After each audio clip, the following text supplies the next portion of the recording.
प्रियजनों, यदि विश्वास ईश्वर का वरदान है, यदि विश्वास ईश्वर का वरदान है, तो अविश्वास एक पाप है। यदि विश्वास ईश्वर का वरदान है और ईश्वर की ओर से आता है, तो प्रियजनों, अविश्वास शैतान की ओर से आता है, जो हमें सत्य को जानने के लिए हमें क्या कर देता है? असमर्थ करता है और अपनी बातों को हमारे जीवन में डालने की कोशिश करता है, हमारी सोच को विकृत करने की कोशिश करता है। और जब हम प्रलोभन में पड़ के परमेश्वर से दूर चले जाते हैं अपने अविश्वास के कारण, तो हम एक घृणित पाप कर बैठते हैं। मैं आपके लिए वचन पढ़ना चाहता हूं। प्रकाशना ग्रंथ अध्याय 21 पद संख्या 8 लिखा है,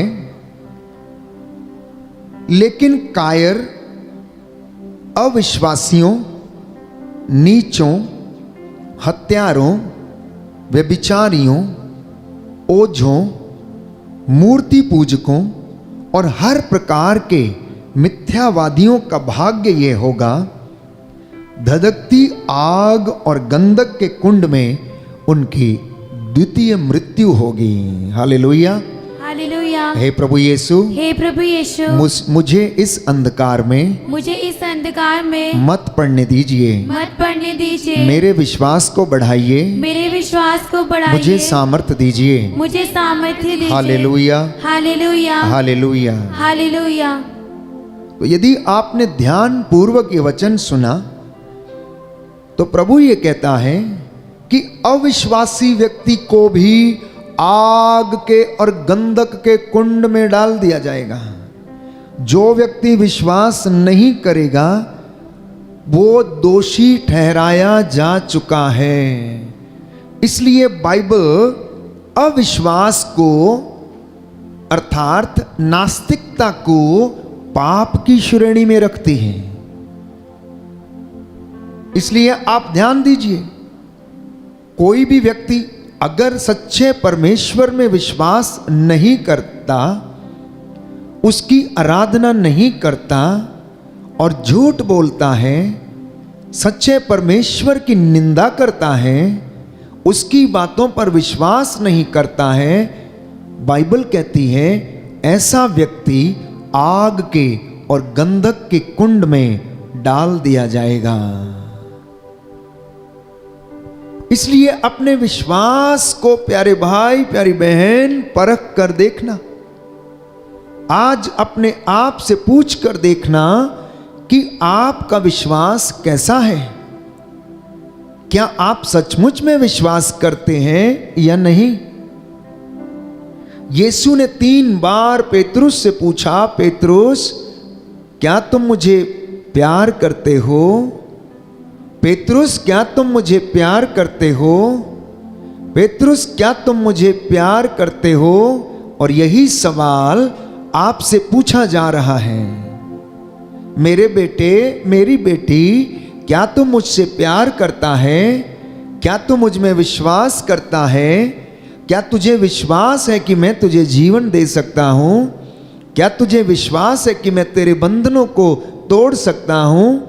क्या तुझे विश्वास है कि मैं तेरे लिए ये सब काम कर सकता हूं? ये सवाल आपसे पूछा जा रहा है।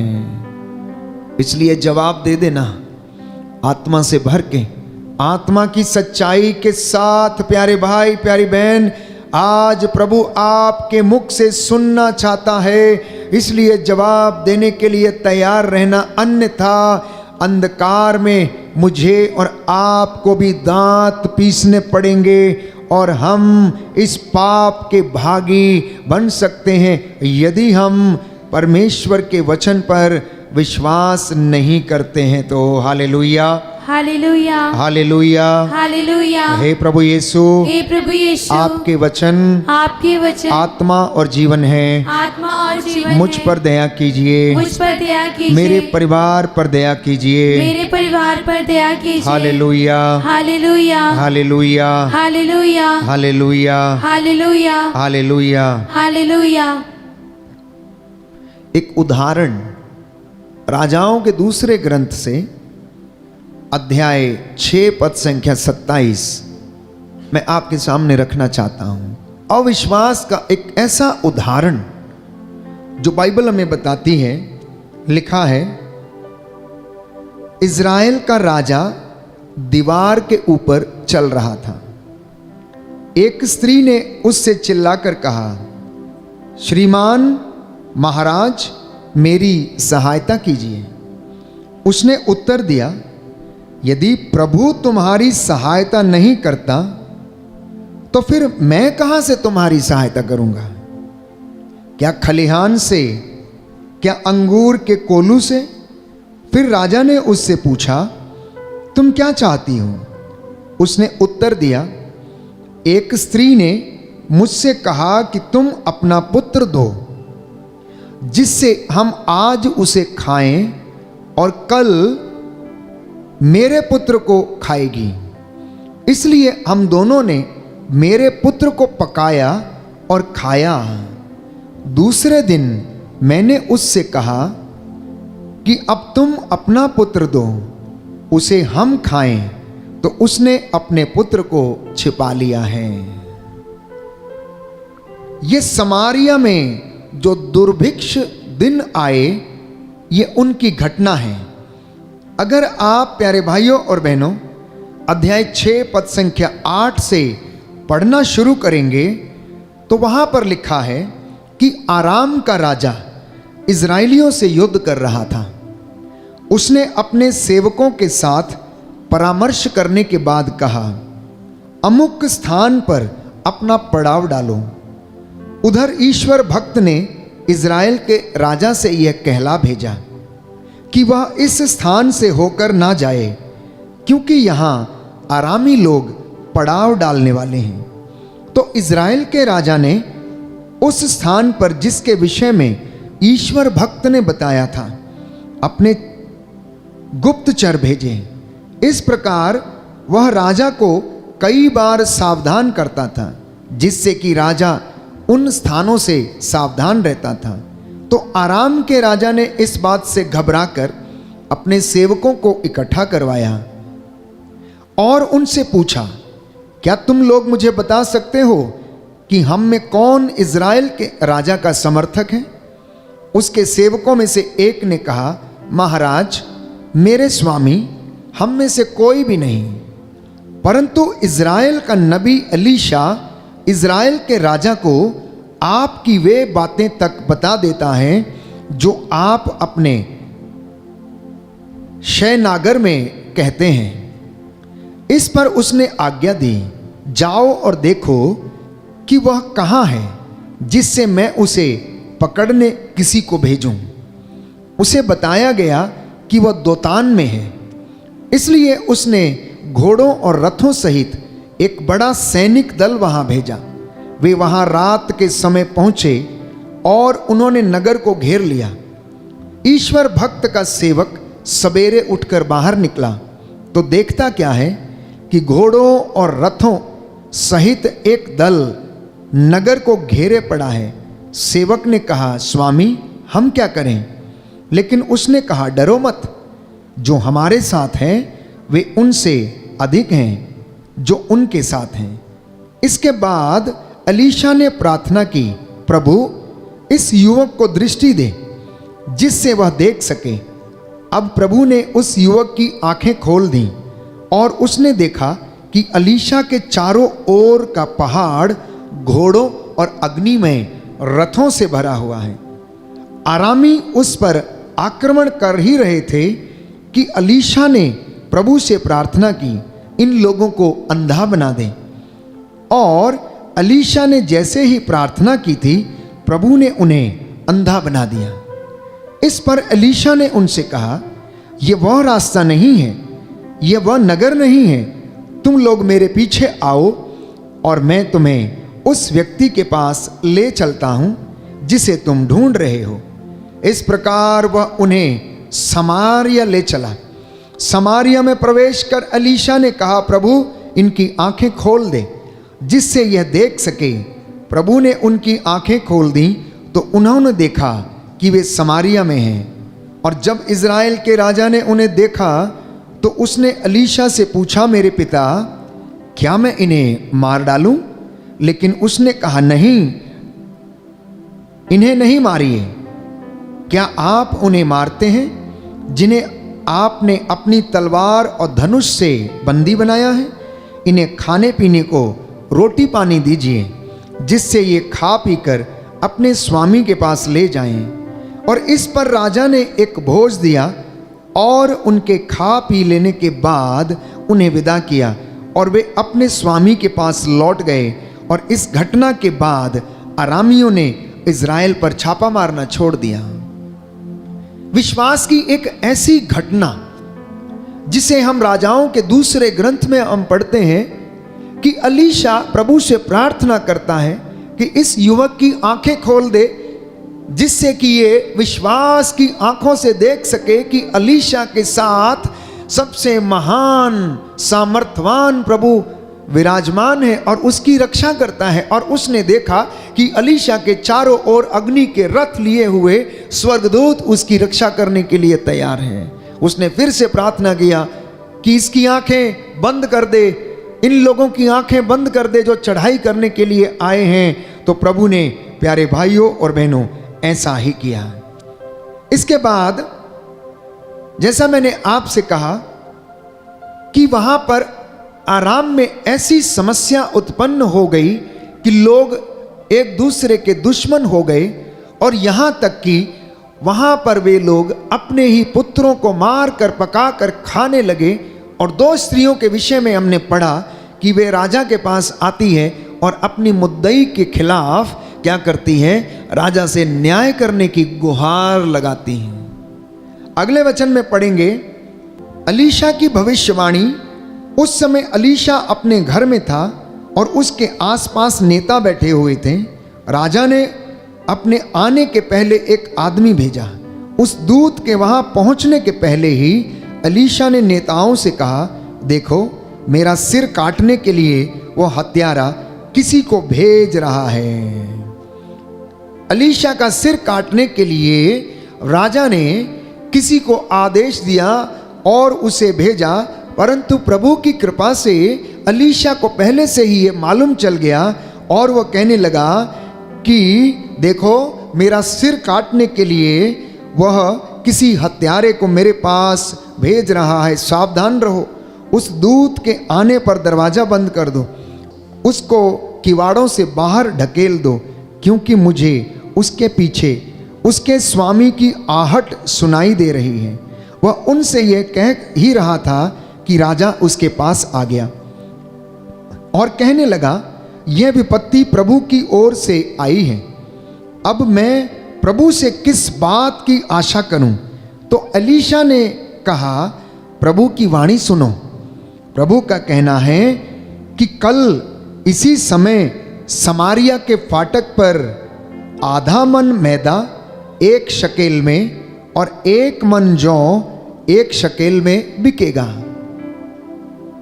आधा मन आटा और आधा मन जौ 1 शकेल में बिकेंगे। प्यारे भाइयों और बहनों, राजा जिस पदाधिकारी के हाथ का सहारा लिए था उसने ईश्वर भक्त को उत्तर दिया, यदि प्रभु आकाश की खिड़कियां भी खोल दे तो भी क्या ये बात संभव है? ये अविश्वास का एक दूसरा उदाहरण है। कहता है कि यदि ईश्वर आकाश की खिड़कियां भी खोल दे तो इस अकाल के समय क्या ऐसा संभव हो सकता है कि आधा मन मैदा 1 शकेल में और आधा मन जौ 1 शकेल में क्या ये बिक सकता है? प्यारे भाइयों और बहनों, अगले वचन में आप पढ़ेंगे कि एलीशा ने उत्तर दिया, तुम अपनी आंखों से देखोगे, परंतु तुम वह अन्न खा नहीं पाओगे।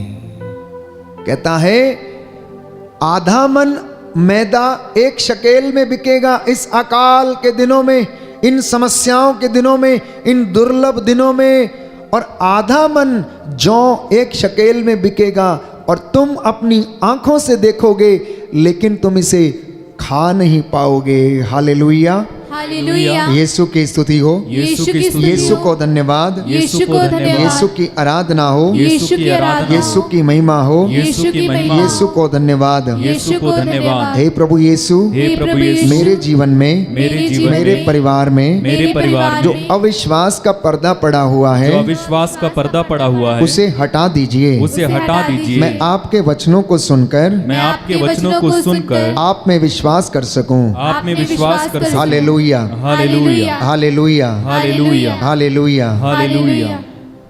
तो जब अरामियों का पलायन वहां से होने लगा तो नगर के द्वार के पास 4 कोढ़ी बैठे हुए थे। वो आपस में कहने लगे कि हम यहाँ बैठे बैठे क्यों मरें, यदि हम नगर में प्रवेश करेंगे तो हम वहाँ भी मर जाएंगे, क्योंकि वहाँ अकाल है, और यदि हम यहाँ रहेंगे तो हम यहाँ भी मर जाएंगे। चलो हम अरामियों के पड़ाव में चलते हैं, यदि वे हमें जीवित छोड़ देंगे तो हम जीवित रहेंगे, और यदि वे हमें मार डालेंगे तो हम मर जाएंगे। संध्या होने पर अरामियों के पड़ाव की ओर वे लोग चल पड़े। तो अरामी अपने पड़ाव के पास पहुंचने पर उन्हें वहां पर कोई भी दिखाई न पड़ा, क्योंकि प्रभु के विधान से अरामी सैनिकों के रथों और घोड़ों की आवाज एक बड़ी सेना का तुमुल नाद सुनाई दिया, जिससे वे आपस में कहने लगे कि इज़राइल के राजा ने हम पर आक्रमण करने हित्तियों और मिस्र के राजाओं को धन देकर बुलाया। इसलिए वे संध्या समय अपने तंबुओं, अपने घोड़ों, गधों और शिविरों को ज्यों का त्यों छोड़कर अपने प्राण बचाने के लिए क्या हो गए, भाग खड़े हुए।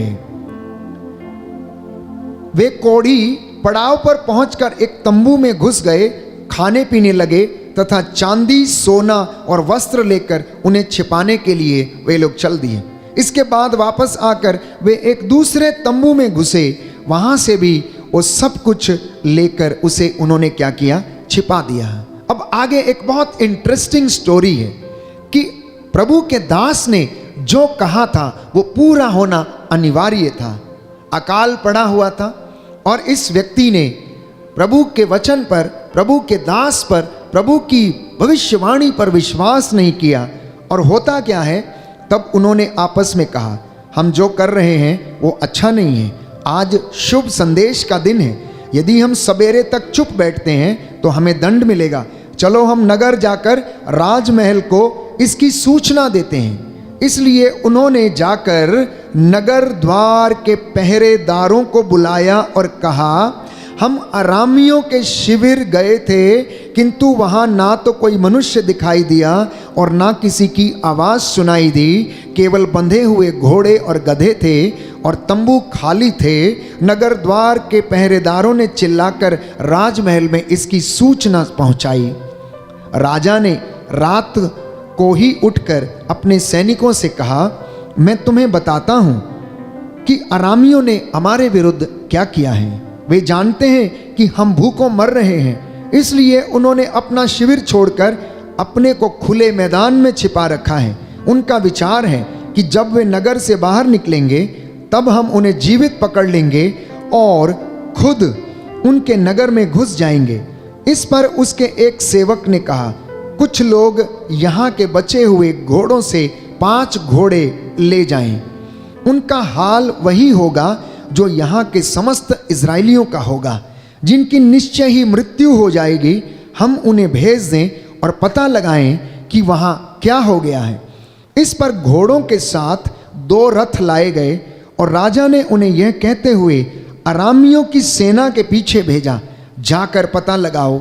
और वे यरदन तक उनके पीछे गए। सारा मार्ग अस्त्रों और वस्त्रों से भरा पड़ा था, जिन्हें अरामियों ने भागते हुए फेंका था। दूतों ने वापस आकर राजा को इसकी सूचना दी। तब लोग अरामियों के शिविरों को लूटने के लिए निकल पड़े। अब जैसा कि प्रभु ने कहा था, आधा मन मैदा 1 शकेल में और 1 मन जौ 1 शकेल में बिकने लगा। जब अरामी अपना पड़ाव छोड़कर भाग गए, अपनी सारी धन दौलत संपत्ति छोड़कर भाग गए, तो लोगों ने जाकर उन शिविरों में से क्या कर दिया, वो सारा माल लूट लिया और वे ले आए और क्या करने लगे, वहां पर महल के फाटक के पास आधा मन मैदा 1 शकेल में बिकने लगा और आधा मन जौ 1 शकेल में बिकने लगा, क्योंकि अकाल के दिन थे, वहां पर भुखमरी पड़ी थी।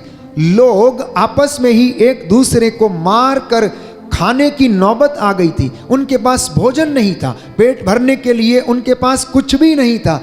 परिस्थिति ऐसी थी कि वहां पर 2 स्त्रियों का विषय में हमने सुना कि आपस में उन्होंने कहा कि आज तुम अपने पुत्र को मारो और उसे पकाओ और हम खा लें, और उन्होंने ऐसा किया। कल मैं अपना पुत्र क्या करूंगी, तुमको दे दूंगी और हम पकाएंगे और खाएंगे। प्रभु का दास इस भविष्यवाणी को करता है और लिखा है कि राजा ने उस पदाधिकारी को नगर द्वार का अध्यक्ष नियुक्त किया जिसके हाथ वह सहारा लिए था। तो राजा ने क्या किया, उसी व्यक्ति को जिसने अलीशा को जाकर कहा था कि क्या ईश्वर स्वर्ग की खिड़कियों को खोल दे, तब भी क्या ये बात संभव हो सकती है कि इन अकाल के दिनों में आधा मन जौ 1 शकेल में और आधा मन आटा 1 शकेल में बिक सकता है? ये सबसे बड़ा अविश्वासी था। अब सुनिए ध्यान से, आगे क्या लिखा है। आगे लिखा है, किंतु लोगों ने फाटक पर ही उस व्यक्ति को रौंद दिया और उसकी मृत्यु हो गई, जैसा कि ईश्वर भक्त ने कहा था। जब राजा उसके घर आया था, उस समय ईश्वर भक्त ने राजा से कहा था, कल इसी समय समारिया के फाटक पर आधा मन मैदा 1 शकेल में और 1 मन जौ 1 शकेल में बिकेगा। और उस पदाधिकारी ने ईश्वर भक्त को उत्तर दिया था, यदि प्रभु आकाश की खिड़कियां खोल भी दे तो भी क्या ये बात संभव है? उस समय ईश्वर भक्त ने उत्तर दिया, तुम अपनी आंखों से देखोगे परंतु वह अन्न तुम नहीं खा पाओगे। और उसके साथ वैसा ही हुआ। लोगों ने फाटक पर उसे रौंदा और उसकी मृत्यु हो गई। उसकी मृत्यु हो गई। अविश्वास, प्यारे भाइयों और बहनों, हमारे जीवन में ऐसी पाप को आमंत्रित करता है जो कि ईश्वर के विरुद्ध है। इसलिए जब हम अविश्वास करने लगते हैं तो प्रियजनों, हमारा जीवन नष्ट होने लगता है, हम ईश्वर से दूर चले जाते हैं। इसलिए मत्ती के सुसमाचार अध्याय 11 पद संख्या 20 में हम पढ़ते हैं कि प्रभु ने बेतसाइदा, कफरनाहुम, कुराजन और बेतसाइदा को क्या कहा? उसे कहा, रे बेतसाइदा, रे कुराजन, रे कफरनाहुम, धिक्कार तुझे। अगर ये सारे चमत्कार प्यारे भाइयों और बहनों जो किए गए हैं, अगर इस पर तूने विश्वास किया होता तो आज तू उद्धार पाता। मत्ती का सुसमाचार अध्याय 11 पद संख्या 20 में हम प्रभु का वचन पढ़ेंगे। तब ईसा उन नगरों को धिक्कारने लगे जिन्होंने उनके अधिकांश चमत्कार देखकर भी पश्चाताप नहीं किया था। धिक्कार तुझे रे कोराजिन, धिक्कार तुझे बेतसाइदा, जो चमत्कार तुम में किए गए थे, यदि वे तीरुस और सिदोन में किए गए होते तो उन्होंने ना जाने कब से टाट ओढ़कर और भस्म रमाकर पश्चाताप किया होता। इसलिए मैं तुझसे कहता हूँ, न्याय के दिन तेरी दशा की अपेक्षा तीरुस और सिदोन की दशा कहीं अधिक सहनीय होगी। और तू रे कफरनाहुम, क्या तू स्वर्ग तक ऊंचा उठाया जाएगा? नहीं, तू अधोलोक तक नीचे गिरा दिया जाएगा। क्योंकि जो चमत्कार तुझ में किए गए हैं, यदि वह सोदोम में किए गए होते तो वह आज तक बना रहता, आज तक बना रहता। इसलिए प्रिय भाइयों और बहनों, अपने जीवन में अविश्वास से दूर रहने का पूरा पूरा प्रयत्न कीजिए, अन्यथा प्रभु हमसे ये कहेगा, धिक्कार मेरे बेटे, क्योंकि तुझे इतना वचन सुनाया गया, तुझे बार बार मौका दिया गया, तुझे बार बार प्रायश्चित के लिए बुलाया गया, लेकिन तूने मेरी बातों को नहीं सुना।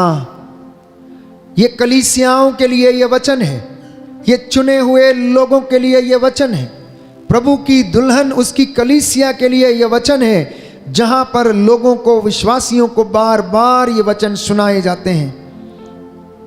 कितने अभागे हैं वे लोग जो ईश्वर के नाम को नहीं जानते हैं। कितने अभागे हैं वे लोग जो उसके वचन को नहीं सुन पाते हैं। इसलिए प्यारे भाइयों और बहनों, अविश्वास की स्थिति में आपके जीवन में जानते हैं श्राप आने शुरू हो जाते हैं। Hallelujah, hallelujah. हे प्रभु यीशु, हे प्रभु यीशु, मैं इस विश्वास से मैं इस विश्वास से बचना चाहता हूँ। बचना चाहता हूँ। मुझे बचा कर रखने की मुझे बचा कर रखने कृपा की कीजिए। कृपा कीजिए। Hallelujah, hallelujah, hallelujah. हालेलुया। तो मैंने कहा कि अविश्वास की वजह से इंसान के जीवन में, परिवारों में श्राप आने लगते हैं। अविश्वास हमारे जीवन में और परिवार में श्राप लाता है। अविश्वास के कारण घरों से आशीष चली जाती है। अविश्वास के कारण इंसान प्रार्थना में मन नहीं लगाता है। अविश्वास के कारण इंसान नास्तिक बनने लगता है। अविश्वास के कारण आपकी बरकतें और आशीषें जो हैं वो देर होती है। Because of your unbelief, the anointing is delayed. Because of your unbelief, the healing is delayed. इसलिए बहुत सारे लोगों के जीवन में अविश्वास के कारण आशीषें नहीं हैं, अनुग्रह नहीं है, अभिषेक नहीं है। प्रभु कहता है, ये लोग मेरा मुख से आदर करते हैं, लेकिन इनका हृदय मुझसे बहुत ज़्यादा दूर है। इनका हृदय मुझसे बहुत दूर है।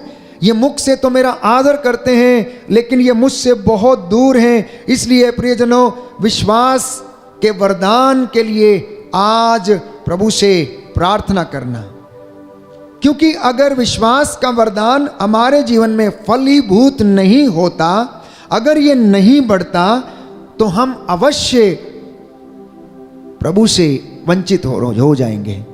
हम अवश्य ईश्वर की महिमा से वंचित रहेंगे। इब्रानियों का पत्र अध्याय 11 पद संख्या 6, जो प्रार्थना नहीं करता वो अविश्वासी है, और कोई भी विश्वास के अभाव में ईश्वर का कृपा पात्र नहीं बन सकता। दाहिना हाथ उठाकर वचन दोहराएंगे, हालेलुया, हालेलुया। इब्रानियों का पत्र अध्याय 11 पद संख्या 6, पद संख्या 6, जो प्रार्थना नहीं करता जो प्रार्थना नहीं करता वह अविश्वासी है। वो अविश्वासी है। जो प्रार्थना नहीं करता जो प्रार्थना नहीं करता वह अविश्वासी है। वह अविश्वासी और है। कोई भी और कोई विश्वास के अभाव में विश्वास के अभाव ईश्वर का कृपा पात्र ईश्वर का कृपा पात्र नहीं बन सकता। नहीं बन सकता। Hallelujah, hallelujah, hallelujah, hallelujah. हे प्रभु यीशु, हे प्रभु इस यीशु, वचन के द्वारा इस वचन के द्वारा मेरे जीवन में मेरे जीवन में शांति आ जाए, शांति आ जाए, चंगाई आ जाए। चंगाई आ जाए। हालेलुया। हालेलुया। तो प्रार्थना नहीं करने से पाप लगता है। प्रार्थना नहीं करने से पाप लगता है, क्योंकि ये ईसा मसीह के अनुसार ईश्वर की इच्छा ये है कि आप निरंतर प्रार्थना करें, जागते रहें। धन्यवाद के निवेदन आप लोग प्रभु के समक्ष नित्य प्रतिदिन प्रस्तुत करें, क्योंकि प्रार्थना करने से जिंदगी में, जीवन में चमत्कार होते हैं। मूसा के जीवन में प्रार्थना ने चमत्कार किए। जब इजरायली जनता योशुआ की अगुवाई में युद्ध लड़ रही थी, उसके हाथ ऊपर रहते थे, गिड़गिड़ाते हुए वो प्रार्थना कर रहा था और इजरायली जनता जीतती जाती थी। मूसा के हाथ ऊपर रहे तो उधर चमत्कार होता रहा और इजरायली जनता जीतती रही। माता पिता के हाथ ऊपर रहेंगे, आपकी संतानें जीतती रहेंगी, सफलता प्राप्त करती रहेंगी, उन्नति हासिल करती रहेंगी। यीशु ने गतसमनी बाग में प्राण पीड़ा सहते हुए प्रार्थना की, बार बार नित्य प्रतिदिन पिता से संयुक्त होकर उन्होंने प्रार्थना की और रोज वो चिन्ह और चमत्कार किया करते थे। एलीशा ने प्रार्थना की, निनवे शहर के लोगों ने प्रार्थना की, एस्तेर ने प्रार्थना की, हन्ना ने प्रार्थना की। प्यारे भाइयों और बहनों, और इनके जीवन में चमत्कार पे चमत्कार देखने को हमें मिलते हैं। इसलिए याद रखें कि प्रार्थना हमारे लिए स्वर्ग के द्वार को खोल देती है और आशीष बरसने लगती है। लेकिन प्रार्थना नहीं करने से हमारी आशीषें क्लोज हो जाती हैं, ब्लॉक हो जाती हैं। जिस घर में प्रार्थना नहीं है वो घर बिखरा हुआ है, वो घर टूटा हुआ है, उस घर में अशांति है, उस घर में मनमुटाव है, उस घर में प्रभु का निवास नहीं है। इसलिए प्यारे भाइयों और बहनों, प्रभु का वचन आज हमारे जीवन में कार्य करे। प्रार्थना नहीं करना आध्यात्मिक जीवन को कमजोर कर देता है। If you do not pray, your spiritual life gets weakened. आपके आध्यात्मिक जीवन कमजोर होने लगता है। चाहे वो प्रभु का चुना हुआ दास क्यों ना हो, चाहे वो लोकधर्मी क्यों ना हो, चाहे वो विश्वासी क्यों ना हो, प्रार्थना नहीं करने से आपका आध्यात्मिक जीवन कमजोर पड़ने लगता है। और हमारे जीवन का जो असली स्तंभ है वो प्यारे भाइयों और बहनों हमारा आध्यात्मिक जीवन है, हमारा आध्यात्मिक जीवन है। प्रार्थना नहीं करने से आपके जीवन की जड़ें कमजोर हो जाती हैं। प्रार्थना नहीं करने से हम ईश्वर से दूर चले जाते हैं और हम अविश्वासी बनने लगते हैं। उड़ाऊ पुत्र के जीवन में ऐसा ही हुआ। पिता से वंचित हुआ, प्रार्थना से दूर चला गया, आध्यात्मिक जीवन से दूर चला गया और उसने ऐशो आराम की जिंदगी बितानी शुरू कर दी। और अंत में वो पछताने लगा। जब उसे पछतावा हुआ तो वो लौट कर आया, स्वर्ग के झरोखे फिर खुल गए।